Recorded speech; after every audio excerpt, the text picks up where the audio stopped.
même, puisqu'on va évoquer les années 60 avec notre invité. Je vous le présentais tout à l'heure, juste avant les infos, c'est Guillaume Dozou. Guillaume, tout va bien ? Ben oui, tout va bien, on est bien installé ici. On parle donc du Swinging London aujourd'hui. Voilà, et de cette folie qui gagne Londres et qui finalement va gagner le monde entier avec des couleurs, avec des musiques, avec un cinéma particulier, avec des séries télé également qui ont une empreinte vraiment particulière. Le Swinging London, on en parle avec vous Guillaume et avec vous qui nous écoutez au 02 35 07 66 66. Si vous aussi vous êtes fasciné par cette époque, par cette fin des années 60 dans la capitale de la culture pop, n'hésitez pas à apporter vos souvenirs et vos témoignages. À tout de suite. Et avec notre spécialiste musique ciné, notre chroniqueur Guillaume Dozou, aujourd'hui pour parler du Swinging London, ou comment Londres est devenue à la fin des années 60 la capitale de la culture pop. Alors, on va peut-être venir à la genèse de ce mouvement pour commencer. Guillaume, en quoi Londres devient à ce moment-là, à la fin des années 60, cette capitale dont vous parlez, cette capitale de la culture ? Londres sort de la guerre comme tout le monde, la Seconde Guerre mondiale, enfin en tout cas en Europe c'est comme ça. Les enfants qui sont nés après 45, à ce moment-là, commencent à avoir 18-20 ans, quoi. Donc on sort un peu du marasme post-guerre. Donc on a envie de changer les choses, on a envie surtout de tirer un trait sur toute cette culture british, finalement très stricte. Enfin, on imagine encore tous le londonien avec son costume, son chapeau melon et son parapluie, quoi. D'accord. Donc leur idée, c'est tout sauf ça. Oui, il y avait quelque chose, il y avait en effet cette image d'une certaine rigueur, je dirais, d'une certaine rigidité. Chez nous, on a appelé ça les 30 Glorieuses. C'est un peu ça finalement. Avec une répercussion culturelle différente. Bien moindre, ouais. Ouais, nous sommes d'accord. Ça se passe donc à Londres, c'est un phénomène qui démarre vers quelle époque ? Vraiment la fin des années 60 ou... Non, la première fois qu'on voit écrit quelque part Swinging London, c'est dans Time Magazine. Okay. Donc là, on est en 65, 66. En 1966. Voilà.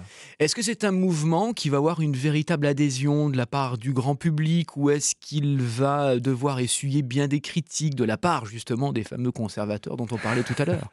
Dès qu'on propose quelque chose de nouveau et de radicalement différent, forcément, c'est pas très bien accueilli. Simplement, on a quelques personnes qui décident de tenter l'aventure. Pour parler musique, par exemple, on a quelques producteurs, quelques maisons de disques qui, à l'époque, n'hésitent pas à prendre quelques risques. Et puis, on m'a dit, tiens, pour essayer, on va produire le premier album de Pink Floyd ou un groupe très, très influent depuis quelques années, depuis le début des années 60, c'est les Beatles. Oui. Et qui, le jour où les Beatles disent, bon, ok, on arrête de faire des concerts, les Beatles ont travaillé 6 ans, mais ont fait 3 ans de concerts et 3 ans de studio, globalement. Ouais. Les Beatles arrêtent de faire des concerts parce que techniquement, c'est impossible de jouer dans des stades en 1964, il n'y a pas de son suffisant. Ils s'enferment en studio, ils partent un peu aussi en Inde. Et puis, ils reviennent à Londres et proposent un album qui sera fondateur finalement de la culture pop, qui est Sgt Pepper. D'accord, album, oui, en effet, historique pour Voilà. les Beatles. C'est le groupe le plus prolifique, je pense, de cette période, puisqu'ils enregistrent environ 3 albums par an, les Beatles. C'est assez incroyable. Il y a beaucoup d'albums, enfin, il n'y a pas beaucoup d'albums, pardon, il y a beaucoup de singles, parce qu'à l'époque aussi, les politiques de maison de disques, c'était de sortir des singles qui ne seraient pas forcément dans les albums.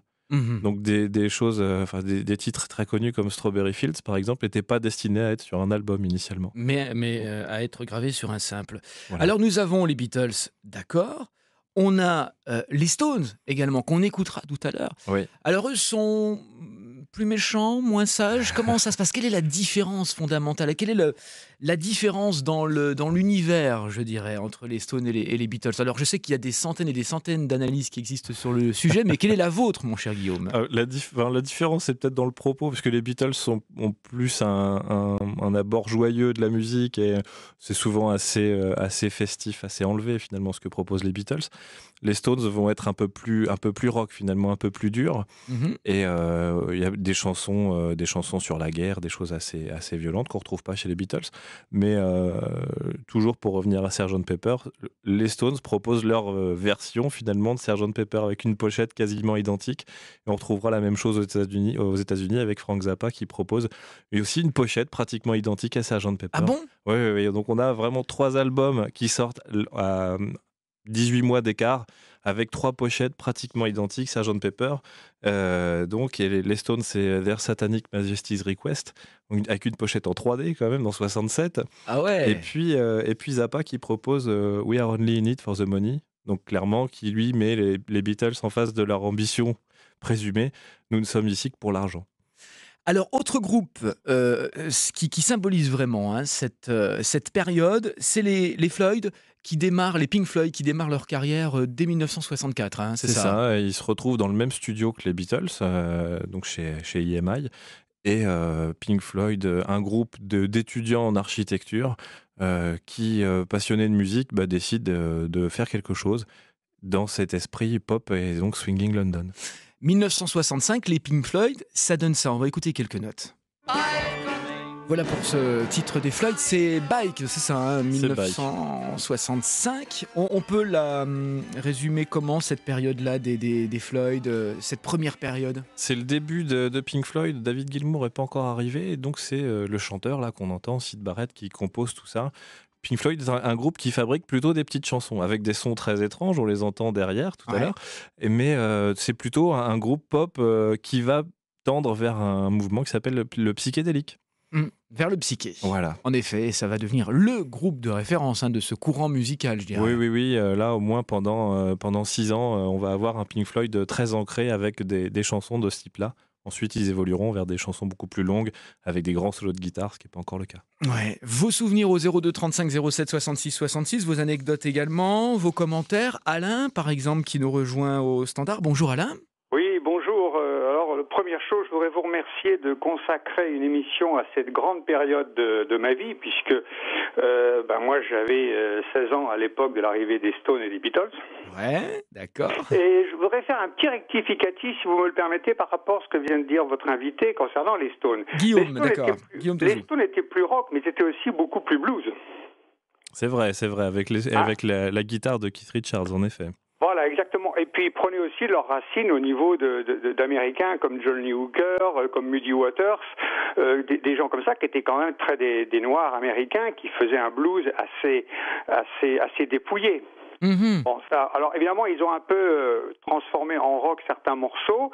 C'était plus péchu. Les Beatles étaient gentillés. C'était un peu au départ des gens de bonne famille, alors que les Stones étaient quand même un peu plus violents, avec les déhanchements un peu sexy de Mick Jagger. Évidemment, ça choquait par rapport à la bonne, comment dirais-je, à toute l'intelligentsia anglaise, et même les Français étaient choqués. Oui, et moi, j'ai le souvenir de l'arrivée après les Beatles, bien sûr. J'ai le souvenir de la première fois où j'ai entendu sur Radio Caroline les Rolling Stones chanter Satisfaction, avec ce son distordu qui était complètement inhabituel. Ouais, alors nous, à l'époque, on était toute une bande de copains, on est tombé vraiment en extase devant ça. Bien sûr.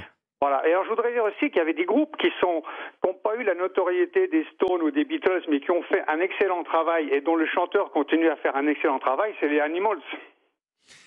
Les Animals, ouais. En effet. Ouais. Voilà, il faut savoir que Eric Burdon continue à faire des disques de blues qui sont absolument merveilleux. Il y avait aussi d'autres groupes qui ont eu des notoriétés plus éphémères, des groupes comme les Troggs, les Small Faces, tous ces groupes qui ont fait des disques en quantité moindre, avec peut-être une qualité inférieure, mais qui ont été très présents dans la jeunesse des années 65 en Angleterre, mais aussi en France. Eh bien, écoutez, merci beaucoup pour ce complément d'information, Alain. Voilà. Bravo, et merci beaucoup de votre émission. C'est passionnant. Là, je crois que je ne vais pas faire grand-chose tantôt. Je vais vous écouter jusqu'à ce soit fini. C'est très gentil à vous. Merci beaucoup, Alain. Et peut-être à bientôt dans cette année-là, alors. À bientôt. Au revoir. Au revoir, Alain. Puisses-tu, Jean-Louis Aubert, voilà quelqu'un qui s'inspire des groupes... entre autres, des groupes dont on a parlé tout à l'heure, Guillaume. Particulièrement les Stones, surtout à l'époque de téléphone, en effet. Ouais, c'est vrai. On parle cet après-midi du Swinging London avec Guillaume Dozou, la fin des années 60, Londres, la capitale de la culture pop. Vos réactions, toujours au standard, 02 35 07 66 66. Londres, capitale de la culture pop, nous sommes à la fin des années 60, on en parle avec Guillaume Dozou cet après-midi, le Swinging London, on a évoqué la musique tout à l'heure, la société un petit peu, et on va y revenir tout à l'heure. Parlons un peu mode maintenant, qu'est-ce qui change dans cette période, Guillaume ? Au niveau de la mode, ce qui change et ce qui est raccourci, par exemple, c'est la jupe. Ouais. On a des créateurs qui font raccourcir la jupe depuis, on va dire, le début des années 60. Et puis, la paternité ou la maternité est discutable, mais on a Marie Quant qui invente la mini-jupe. Et puis en France, on dit que c'est Courrèges qui invente la mini-jupe. Peu importe, c'est la même période. Et qui dit vrai ? Difficile, hein ? Alors là, je ne sais pas. Bon, aujourd'hui, on parle de Londres, donc on va plutôt dire Marie Quant qui invente la mini-jupe. Initialement, on va dire l'intention de départ, quand elle est interrogée, c'est pour que les femmes puissent courir pour rattraper le bus. Ah bon ? Voilà. C'était l'argument qui était mis en avant ? C'était l'argument. Alors c'est peut-être un argument politiquement correct, hein, je ne sais pas. C'est vrai, ouais. Mais oui, on retrouve dans les interviews cet argument-là. Et puis mini-jupe, alors c'est pas mini parce que c'est petit, parce que en anglais mini ça se dit pas mini, mais c'est aussi en hommage finalement à la voiture, la Mini Cooper. Ah exact, oui, c'est vrai. Donc la mini-jupe vient de... C'est une déclinaison d'une voiture au Exactement. final. Voilà. On a un peu plus tard Marie Quant d'ailleurs qui, à l'occasion de la ressortie de la Mini il y a quelques années maintenant, a designé une Mini. Très bien. C'était audacieux pour l'époque de raccourcir les jupes ? C'était audacieux de le porter des jupes qui étaient raccourcies. Déjà, oui, pour les femmes qui les portaient, ça devait pas être facile dans la rue, par exemple. Alors, bon, Londres est quand même pas une ville où on se fait toiser de haut en bas, quoi, encore maintenant. Donc, je pense que ça devait se faire. Mais je pense que dans les foyers, on devait éviter que sa fille de 20 ans puisse porter ça pour sortir, en effet.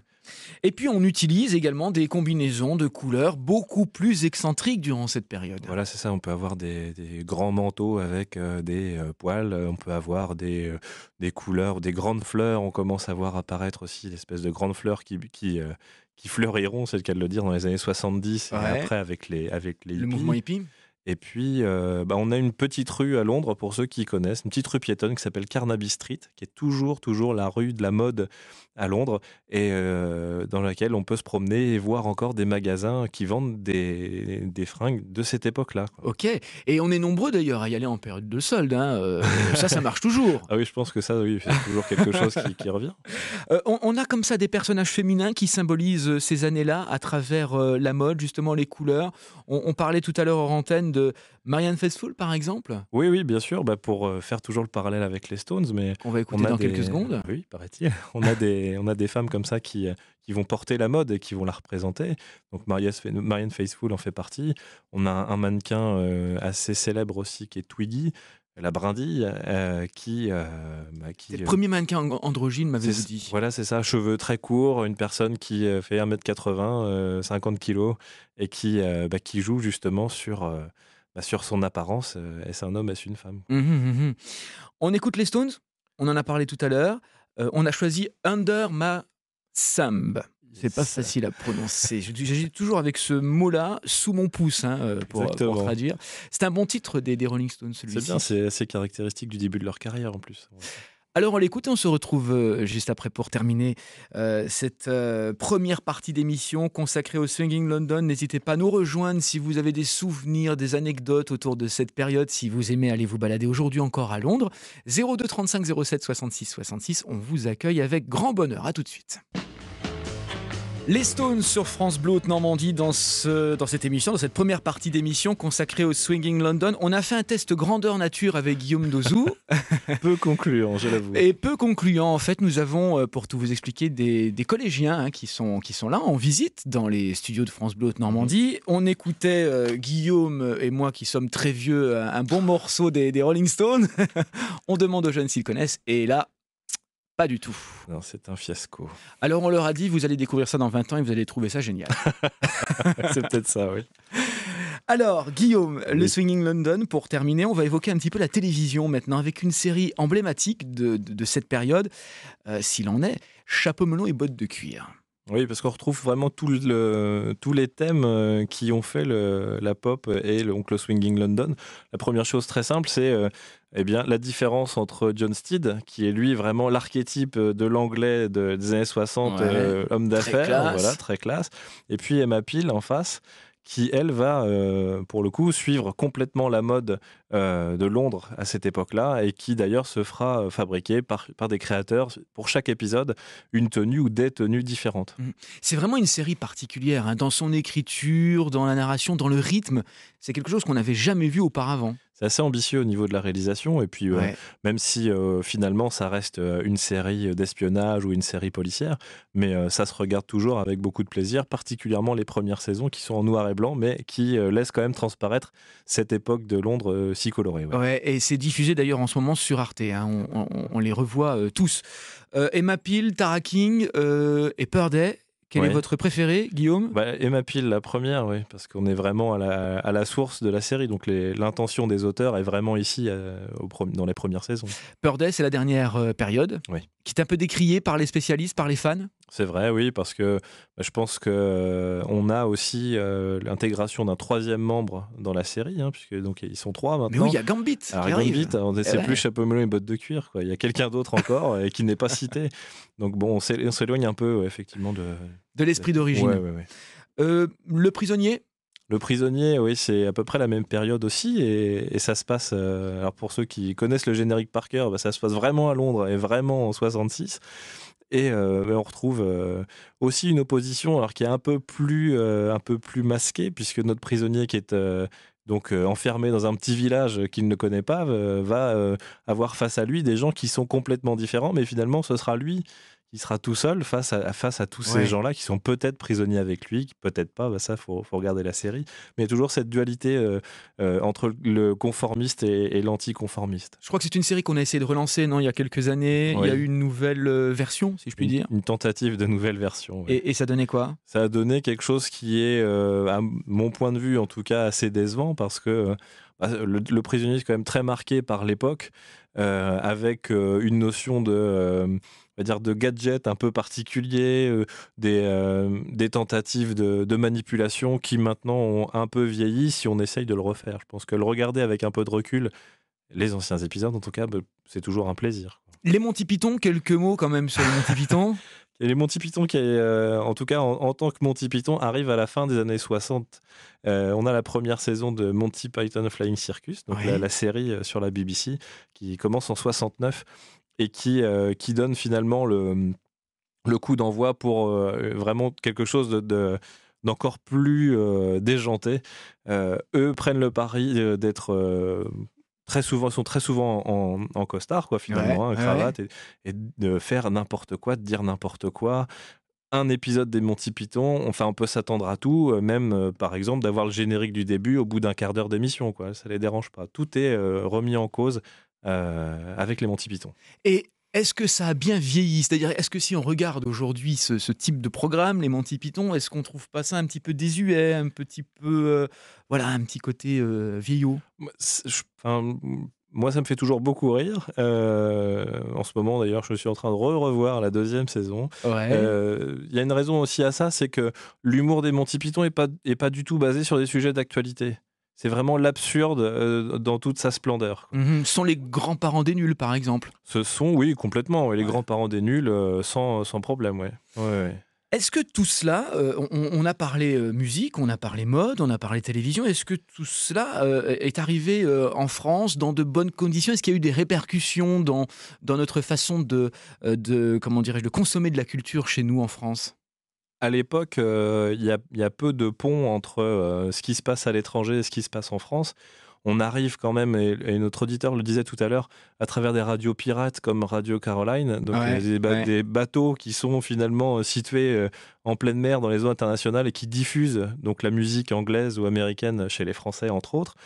Là, on arrive à avoir quelques liens, mais sinon, on a des tentatives assez laides finalement de Français qui traduisent les chansons et qui essayent de... Ah oui, les fameuses adaptations, oui. Voilà, donc en général, ça donne des choses assez moches, mais par contre, on a des artistes qui font des choses très bien et très inspirés de ça. On a Nino Ferrer, par exemple, qui a fait vraiment de bonnes choses à cette époque-là, et on sent vraiment qu'il y a cette influence Swinging London. Et puis on a l'album de Gainsbourg, Yéyé, l'album Yéyé de Gainsbourg. L'album Yéyé, exact. Qui n'a rien à voir avec le Yéyé, mais qui s'inspire très très clairement de ça. Je ne sais pas si vous vous souvenez de Comic Strip, mais on est complètement dans le Swinging London avec ça. Merci beaucoup Guillaume pour cet éclairage extrêmement complet de cette période, le Swinging London. Nous étions ravis de vous avoir avec nous à nouveau cet après-midi. On espère vous avoir à nouveau la saison prochaine. Moi aussi, j'espère. Pour évoquer d'autres sujets. Bonnes vacances. Merci. Vous et aussi. À bientôt Guillaume Dezou. Merci mille fois.